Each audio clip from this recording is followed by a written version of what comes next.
नमस्कार दोस्तों, जय जोहार। मैं कौशल तिवारी और बिहनिया संध्या में आपका स्वागत है। जमीनों की नई गाइडलाइन की दरों को लेकर पूरे प्रदेश में अब बवाल मचने लगा है। बीजेपी सरकार मुर्दाबाद, मुर्दाबाद, मुर्दाबाद। बीजेपी सरकार मुर्दाबाद, मुर्दाबाद। दरअसल इस मामले में डबल इंजन सरकार के रवैये को लेकर न केवल विपक्षी दल कांग्रेस में आक्रोश है, बल्कि जमीन के कारोबार से जुड़े लोगों में भी जबरदस्त आक्रोश है। और इसकी वानगी तब देखने को मिली जब भारतीय जनता पार्टी के प्रदेश अध्यक्ष दुर्ग जिले के प्रवास पर पहुंचे थे। वहां व्यापारियों ने जमकर हंगामा मचाया, किरण देव की गाड़ी का घेराव भी किया, नारेबाजी भी हुई।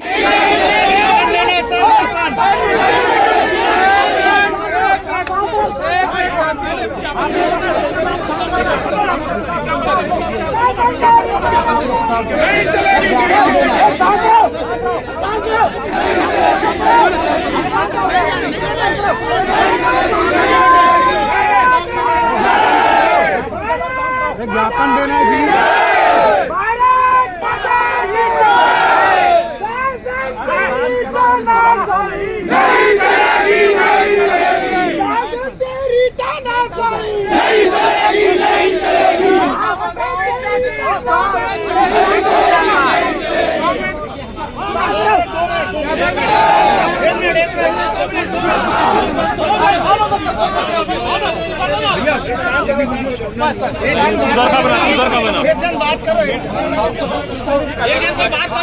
ऐसे में अब कांग्रेस ने इस मामले को लेकर चरणबद्ध ढंग से आंदोलन करने की घोषणा कर दी है। कांग्रेस के महामंत्री मलकीत सिंह गैतू ने तो कहा है कि पहले चरण में सभी जिला मुख्यालयों में प्रदर्शन किया जाएगा, मुख्यमंत्री का पुतला फूका जाएगा, ओपी चौधरी का पुतला फूका जाएगा। इसे लेकर कांग्रेस लगातार आंदोलन कर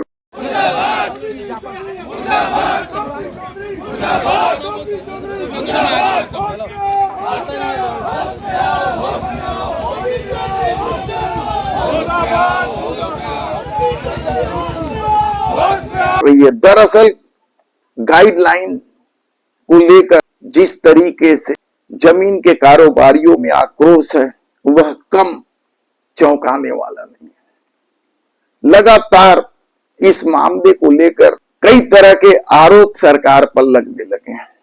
छत्तीसगढ़ के पूर्व मुख्यमंत्री भूपेश बघेल ने क्या कुछ कहा, पहले सुन लीजिए। जो सरकार है, जो तुगलकी आदेश निकाला है, जिसका घोर विरोध व्यापारी वर्गों ने किया है, और वो भी भारतीय जनता पार्टी सत्ताधारी जो अध्यक्ष है, प्रांता अध्यक्ष, उसका घेराव किया गया। दुर्ग में प्रदर्शन हुआ, तो एक तो व्यापारियों ने प्रदर्शन किया पहली बार, जबकि ये करते नहीं। दूसरी बार कभी किसी प्रदेशाध्यक्ष घेराव नहीं हुआ, दुर्ग में हुआ। इसका कहने का मतलब ये है कि सरकार ने जो फैसला लिया है वो आत्मघाती है, लाखों परिवार की रोजी रोटी छीन जाने वाली है, और इस विरोध। एक उदाहरण के लिए, जैसे मेरे यहाँ ये मोतीपुर यहाँ लगा हुआ 10-12 किलोमीटर, उसमें उन्होंने उस गांव के कलेक्टर गाइडलाइन किया है 2 करोड़ रुपया प्रति एकड़। उस गांव में जमीन मिल जाएगा 10 लाख रुपया, 20 लाख रुपया में, बहुत हो गया 25 लाख रुपया मिल जाएगा। रोड के किनारे भले वो 1 करोड़ हो जाएगा।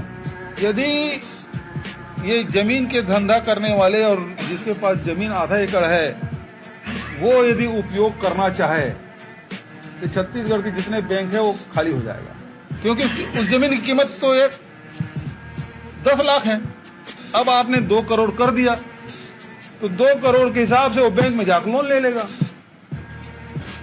2 करोड़ रुपया है, जमीन 20 लाख का, लोन भी है, आप जमीन जब्त कर लो यार, 2 करोड़ तो मिल जाएगा। ऐसे सब लोग करें, यहाँ छत्तीसगढ़ पूरा बैंक खाली हो जाएगा। मतलब ऐसे मूर्खतापूर्ण निर्णय लिया। आज लोग विरोध कर रहे हैं, रोजगार छीना जा रहा है, लोगों को परेशानी हो रही है।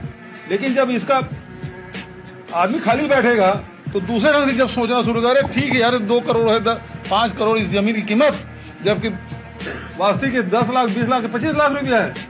1 एकड़ जो नाम जाए जमीन, अपने आप को दिवालिया घोषित करो, 2 करोड़ रुपये लो, भाग जाओ। तो सरकार इस प्रकार से मजबूर कर रही लोगों को गलत हथकंडे अपनाने के लिए। इस सरकार ने सोचा नहीं होगा, इसका इस प्रकार से भी लोग सोचेंगे।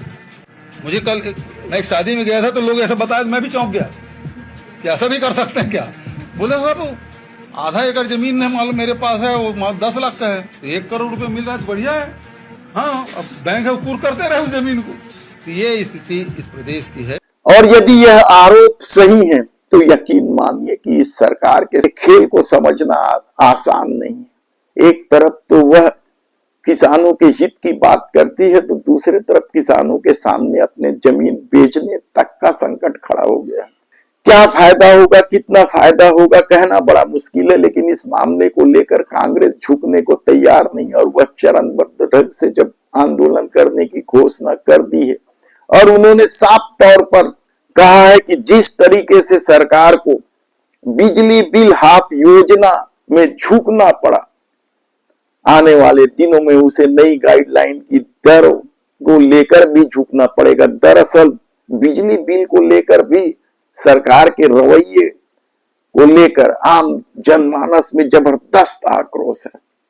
भूपेश बघेल की सरकार ने 400 यूनिट बिजली बिल हाफ योजना शुरू की थी।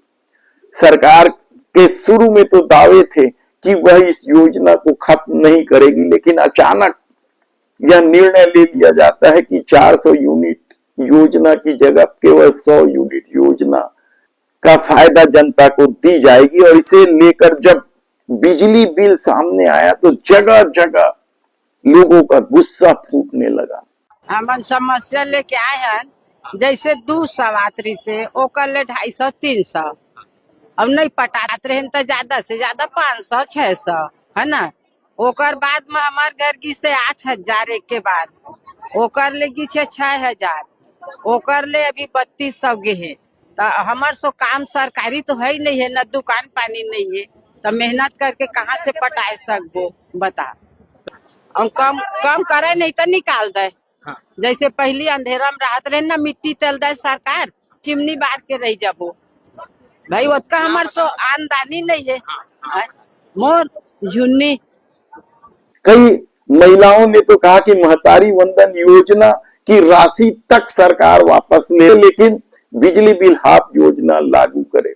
लगातार जन दबाव के बाद सरकार ने निर्णय लिया, लेकिन वह भी आधा अधूरा, यानी 400 यूनिट बिजली बिल हाफ योजना की जगह में 200 कर दिया। और इसे लेकर अब भी कांग्रेस झुकने को तैयार नहीं है। उनका कहना है कि जब तक इस योजना को पूरी तरीके से लागू नहीं किया जाएगा तब तक वे आंदोलन करते रहेंगे। और शायद यही वजह है कि अब भी यदा कदा बिजली चोर गद्दी छोड़ के नारे सुनाई देने लगते हैं। दलालों को जूता मारो, सालों को अंबानी के दलालों को जूता मारो, सालों को बिजली के दलालों को जूता मारो, सालों को अडानी के दलालों को जूता मारो, सालों को अडानी के दलालों को जूता मारो, सालों को बिजली चोर गद्दी चोर, बिजली चोर गद्दी चोर, बिजली चोर गद्दी चोर, बिजली चोर गद्दी चोर। तब ऐसी परिस्थिति में इस नई गाइडलाइन को लेकर जो आंदोलन चल रहे लेना होगा। भारतीय जनता पार्टी ओपी चौधरी मुर्दाबाद, मुर्दाबाद, मुर्दाबाद। भारतीय जनता पार्टी ओपी चौधरी मुर्दाबाद, मुर्दाबाद, मुर्दाबाद। भारतीय जनता पार्टी ओपी चौधरी होश में आओ, होश में आओ, होश में आओ। काला टैक्स नहीं चलेगा, नहीं चलेगा, नहीं चलेगा। काला टैक्स नहीं चलेगा, नहीं चलेगा, नहीं चलेगा। भारतीय जनता पार्टी सरकार मुर्दाबाद, मुर्दाबाद, मुर्दाबाद। या आने वाले दिनों में चरणबद्ध ढंग से जो आंदोलन चलेंगे, क्या सरकार को इस मामले में भी यू टर्न लेना पड़ेगा?